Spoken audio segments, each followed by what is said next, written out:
premier souvenir musical, c'est la musique qu'écoutaient mes parents. La musique du nord-est du Brésil, du Ceará, le forró, le shot, beaucoup de baião, des chanteurs de rue, l'accordéon, les guitares, la lune. La première, c'est évidemment le jour où j'ai répondu à cette annonce des castings à l'âge de 14 ans pour devenir chanteuse d'un groupe. D'un groupe de chanteuses qui faisaient un travail assez social autour des jeunes femmes qui venaient d'avoir des bébés et tout ça, alors que moi je n'avais pas de bébé.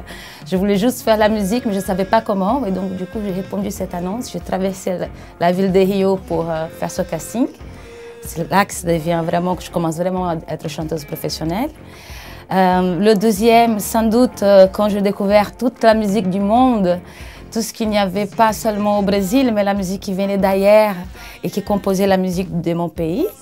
Et le troisième, je pense que quand je suis arrivée dans la ville de Paris pour commencer l'aventure de faire un premier album. Ce sont les trois points clés, je peux dire, de la genèse de ce que je fais. Au pays, on mange Brésil, on dort Brésil, on s'éveille Brésil. Donc on n'a pas vraiment l'habitude d'écouter la musique qui vient juste à côté, de la Caraïbe, ou la musique des Balkans, la musique de l'Est, de l'Orient, des vieux chants américains. On écoute vraiment beaucoup de musique qui est du pays. Et mon père en faisait partie, évidemment, parce que mon père est né au fond du nord-est du Brésil, donc tout ce qui est musique forró traditionnelle brésilienne, qui après, plus tard, j'ai compris que c'est des musiques qui venaient d'ailleurs, mais bon, ça c'est plus tard. Mais ça construit toujours ce que je suis, et ça, c'est grâce à ça que je fais la musique que je fais. Je pense que je n'aurais jamais fait ça si je vais rester au pays. La diversité culturelle, déjà, c'est la base de mon pays.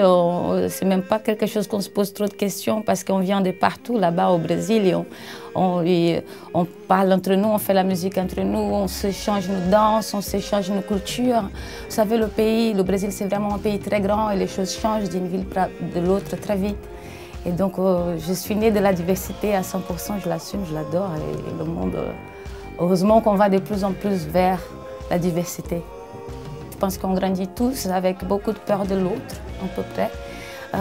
C'est comme ça depuis l'époque des colonies, hein, l'époque que les pays, les continents ont été découverts. D'abord, c'était la peur, après aller vers l'autre, pas forcément pour des bonnes idées, mais c'était déjà dû casser cette peur. Et la diversité, je pense qu'elle amène ça, elle amène des rencontres incroyables, elle amène des mélanges de plus en plus beau, elle ramène la connaissance, elle nous amène beaucoup plus loin en fait.